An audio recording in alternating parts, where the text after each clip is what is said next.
6:48 de la mañana. A esta hora vamos a iniciar conversación con Jorge Roy. Él es expresidente de Fede Cámaras, pero también integró lo que era el equipo asesor negociador de la mesa de diálogo en República Dominicana, que bueno, ya todos los venezolanos conocen el resultado. Sí. Un placer para mí conversar con usted. Para mí es Tenis, muchísimas gracias por este espacio. Señor Roy, bueno, ya estamos en la cuenta regresiva para unos comicios que han sido ampliamente cuestionados, muy criticados todavía a pocos días de que finalice la campaña electoral. Hay sectores que defienden el llamado a no participar precisamente por las condiciones, pero hay otros que sí. Ahí están los candidatos enfrentándose al presidente Nicolás Maduro, Henry Falcón y Javier Bertucci, que básicamente son los principales en este momento. ¿Cómo ve usted este escenario ya a escasos días del 20 de mayo? Sí, primero que parece increíble que estando tan escasos días de las elecciones haya tan poco emoción electoral, ¿no? Han sido como las elecciones más tristes de la historia venezolana. Yo voy a explicar un poco mi posición, porque primero le tengo muchísimo respeto a aquellos que por cualquier decisión, bueno, van a votar o no van a votar, respeto con todos ellos. En mi caso especial tengo una decisión fundamental en la coherencia. O sea, yo estuve en la República Dominicana, como tú señalaste, Stenis, y a la República Dominicana fuimos a buscar condiciones mínimas. Nadie fue a buscar allí que fuéramos Suecia o Finlandia o que fuéramos a tener unas maravillosas condiciones. Fuimos a las mínimas. Y las mínimas eran, bueno, un Consejo Supremo Electoral, Nacional Electoral medianamente compuesto, algunas condiciones básicas que permitieran participar, y eso no se logra. Si eso no se logra, me parecía absolutamente incoherente que los que estuvimos involucrados en esa negociación de la República Dominicana, porque vimos cuál era el talante democrático del gobierno, pues estemos dispuestos a participar.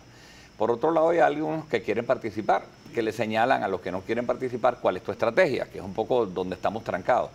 Yo creo que en este caso ya la sociedad de alguna manera decidió, o sea, decidieron los gremios empresariales, decidió la iglesia, decidieron los sindicatos, decidió gran parte de la oposición no participar. Y yo creo que cualquier estrategia en estos momentos que no sea unitaria hubiera sido un fracaso.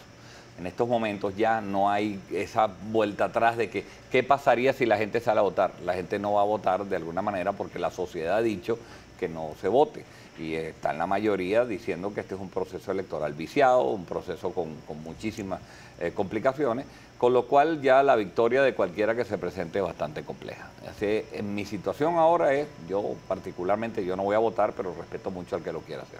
Ahora bien, señor Roy, ¿cuál es el planteamiento para el 21 de mayo? Ciertamente el país pues no se va a acabar el 21 de mayo, Venezuela va a seguir, pero ¿cuál es la propuesta de este sector opositor que rechaza estas condiciones, que pidieron elecciones adelantadas, pero ciertamente no se encontró, al menos las mínimas, como usted lo explicaba, a la gente que se siente abandonada por la dirigencia?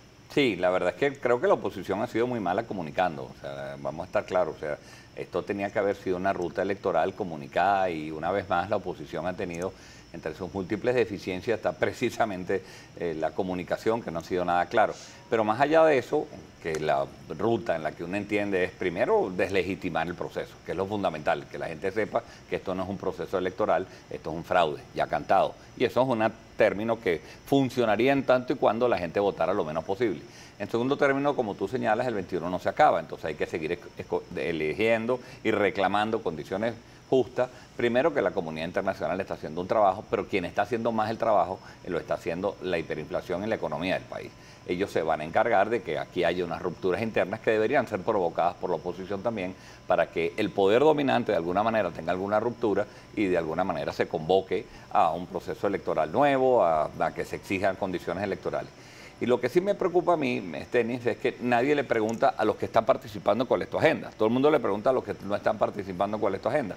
Pero yo le preguntaría también al señor Falcón y al señor Bertucci, cuando usted pierda, porque va a perder el 21, usted va a decir, el señor Maduro ganó las elecciones. ¿Y cuál es su agenda?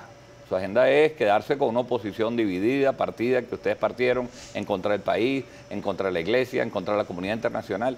O sea, todo el mundo le pregunta a la oposición que no va a votar cuál es su agenda. Yo le preguntaría también cuál es la agenda tuya, porque tampoco la tengo muy clara. Entonces creo que estamos con mucha incertidumbre, Tenis. Sí, el panorama internacional, y usted hacía referencia, se han dado distintos pronunciamientos. La Unión Europea, la representante de esta instancia, Federica Mogherini, ha sido muy tajante en decir pues que no son unos comicios con condiciones. El presidente Juan Manuel Santos ayer y el jefe del gobierno español, Mariano Rajoy, pedían precisamente que había que exigirle a Venezuela que se demostrara que ciertamente hay intenciones de recuperar la democracia. Por ejemplo, gana el presidente Nicolás Maduro ciertamente el próximo 21 de mayo. ¿Cómo queda el país tomando en cuenta que si hay un alto porcentaje de participación, aunque algunas encuestadoras aseguran que no va a ser así, que digan que se criticaron las elecciones, pero la gente fue a votar. Claro. ¿Cómo quedamos a nivel internacional? Bueno, ese es para mí el tema. Para mí el tema es que si tenemos un apoyo internacional que te ha dicho que no y estamos legitimando el proceso, le haces un flaco servicio a la agenda internacional. Yo no soy muy amigo de que los internacionales nos resuelvan nuestros problemas. Yo creo que los deberíamos resolver nosotros. Pero es que nosotros nos deberíamos haber convencido que esto no es un proceso electoral justo. Para mí, el peor escenario, Estenis, el peor, que además que creo que es el que va a ocurrir, 20 de mayo, 7 de la noche, el señor Falcón y el señor Bertucci diciendo perdí, no hizo falta ni siquiera fraude para ganarles porque no tienen ni siquiera cómo demostrarlo, porque no tienen los testigos en la mesa, reconocen al señor Maduro presidente y legitiman en parte un proceso que el resto del mundo no va a reconocer. Ese es para mí el peor escenario y además peleado con la oposición. El mejor escenario, el que todavía puede ocurrir, porque el otro sí es verdad que es casi irreversible, pero el que todavía podría ocurrir es una renuncia en estos momentos del señor Falcón, que de alguna manera el que está más cerca de la oposición, no espero tanto el señor Bertucci, pero que diga, no están las condiciones que yo mismo solicité. Hay que recordarnos que Falcón dijo, si no viene la ONU no voy a participar, si no son justas no voy a participar. Nada de las condiciones que el señor Falcón ha pedido se han dado. Entonces tiene todo el derecho en estos momentos de decir no participo y eso sí es de verdad que crea un vacío importante dentro de un proceso electoral que, como digo yo, está muy lejos de ser algo justo y equitativo. En esta coyuntura, ¿qué ha hecho según su análisis y según su experiencia, sobre todo en esta mesa de diálogo en Dominicana, el punto de quiebre para que la oposición no lograra quizás un candidato unitario que se planteó en algún momento? Sabemos que los principales líderes, o al menos las cabezas electorales, están inhabilitadas, como Leopoldo López y Enrique Capriles. Bueno, Henry Ramos Ayú tomó la decisión de no participar, pero ¿qué ha sido el punto de quiebre para no lograr ponerse de acuerdo a pesar de la condición económica y social que está viviendo nuestro país? Según los analistas políticos, es el peor momento incluso para el presidente Nicolás Maduro. Totalmente, yo creo que ese fue el gran error. El gran error es no haberse puesto de acuerdo, pero porque cometiste un error no cometas más. Ya se tomó esa decisión de que no se tomó un acuerdo. Creo que el adelanto de las elecciones, Estenis, ayudó, fue demasiado el disparador. Ya que tú me preguntas, recuerda que estábamos sentados en la mesa y vinieron las sanciones europeas. Cuando vinieron las sanciones europeas, el gobierno prácticamente sentado en una mesa negociando fue quien propuso el cronograma electoral que no había sido consultado. Y lo hizo a propósito. La gente decía que es que el gobierno, nosotros le estábamos dando oxígeno al gobierno en esa mesa de negociación. Al revés, el gobierno es el que no tiene tiempo que perder. Las circunstancias económicas cada día son peor. Y para mí ese es el punto central. O sea, nada va a ocurrir cuando el señor Maduro gane las elecciones. Todo lo contrario, se va a complicar más el país. Él no tiene capacidad de resolver los problemas. La comunidad internacional no le va a dar ayuda. No tiene un piso político en el país que le permita tomar decisiones acertadas y gobernabilidad. Entonces, lo peor para los venezolanos es que el 21 siguen las cosas empeorándose. Y si el señor Maduro, que como cualquier presidente le gustaría que el país estuviera mejor, la verdad es que no tiene muy poca capacidad de maniobra. Yo creo que va a tener que hacer algunas circunstancias. Ningún gobierno sobrevivió a una hiperinflación y unas condiciones económicas como las que tenemos. Ninguno. A lo largo de la historia, o cambia el gobierno o cambian al gobierno. Pero va a tener que tomar algunas decisiones importantes. ¿Cómo recibe la propuesta hecha también por el presidente Nicolás Maduro durante todos sus discursos de campaña electoral de un posible diálogo otra vez después del 21 de mayo? Lo que pasa es que es poco creíble, Estenis. Si ya lo hizo, es verdad que negociar desde el poder es mucho más fácil. Una vez que gane, evidentemente que es más fácil llamar. Pero yo ya vi lo que era esa circunstancia de diálogo y ahí no hay intenciones reales de diálogo. Ellos solamente se sientan más o menos a conversar cuando tienen alguna angustia de perder el poder o que tienen las calles incendidas. Siempre ha ocurrido eso. Ellos no tienen ninguna disposición de diálogo. El plan del gobierno ahorita, del régimen que está en estos momentos, es mantenerse en el poder, y mantenerse en el poder es hacer lo que sea necesario para ellos.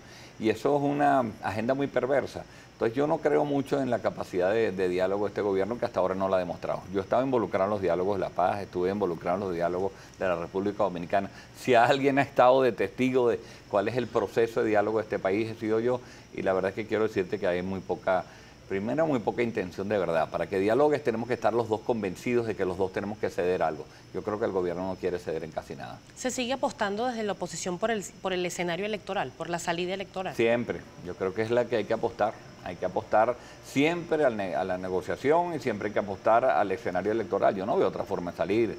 Para mí yo no veo una epifanía del señor Padrino poniendo orden en las Fuerzas Armadas y yo no veo a los marines llegando a Puerto Cabello. Yo no sé ninguna de esas agendas. Para mí la agenda es sentarse en una mesa, pero con unos interlocutores que fueran válidos y para definir un cronograma electoral que todos los venezolanos estuviéramos, en vez de tú y yo aquí a una semana antes preocupados porque no hay elecciones, oye, votando emocionados por cualquiera que fuera su preferencia.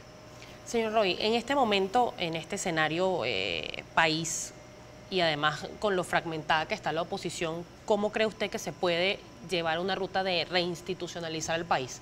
Porque se planteó el año pasado, bueno, las protestas, ya todos sabemos las víctimas lamentablemente que dejó lo que fue pues la represión y la actuación de los cuerpos de seguridad, pero también vemos que la oposición en su momento decía que la Asamblea Nacional Constituyente no se iba a aprobar y se aprobó la Asamblea Nacional Constituyente. Se pasó por un escenario de rumores de que se podía extender los comicios, que a lo mejor no llegaba el 20 de mayo, llegó el 20 de mayo básicamente. ¿Cómo recuperar eso tomando en cuenta que el Consejo Nacional Electoral, según la misma oposición, pues sigue siendo un brazo político del presidente Maduro?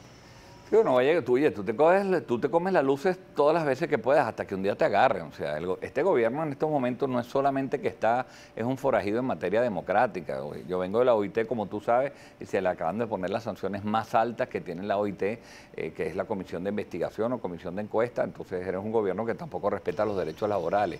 Tenemos además quejas en los derechos humanos. O sea, este gobierno se ha comido todas las luces de todas las posibilidades de todas las instancias internacionales. Bueno, llega un momento de que tanto comerte las luces alguien te va a poner el parado y te va a poner la multa. Y estas sanciones que le están poniendo al gobierno, con las cuales yo no puedo estar de acuerdo como venezolano que haya sanciones para Venezuela, pues simplemente son señales que te están diciendo, usted no está haciendo lo que un gobierno democrático debería hacer en el mundo. ¿Hay antecedentes de este tipo de sanciones en la OIT para nuestro país? Sí, ha habido hasta los momentos, en 100 años, 10 comisiones de encuesta. Primeramente, por lo menos algunas relevantes, fue la de Polonia, por decirte algo de lo importante que fue, la de Nicaragua, antes con el sandinismo. O sea, son sanciones extremas, cuando tú ya llegas a que tú no cumples los derechos laborales, y en un caso como la OIT, de un gobierno que se jacta de ser un gobierno revolucionario y obrerista, que los obreros del mundo hayan votado por ponerte la sanción más alta, no es poca cosa. Pero es que además te pasa lo mismo en derechos humanos, te pasa lo mismo también en las comisiones de drogas, te pasa lo mismo, oye, tú estás, bueno, eres un enemigo del planeta en todas las instancias internacionales. Tú puedes cometer el error muchas veces, pero en algún momento se te va a poner un parado, y lo va a poner un parado las fuerzas internas que dicen hasta aquí llegamos, donde realmente pues tú no puedes comerte las luces siempre. Señor Roy, tenemos que hacer una pausa comercial. Al regreso vamos a seguir analizando este tema. Hay muchas preguntas para usted también a través de @primerapágina. Son las 7 en punto. Hacemos pausa. Al regreso seguimos conversando con Jorge Roy, expresidente de Fede Cámaras y también fue integrante de la mesa de negociación en Dominicana. Ya venimos.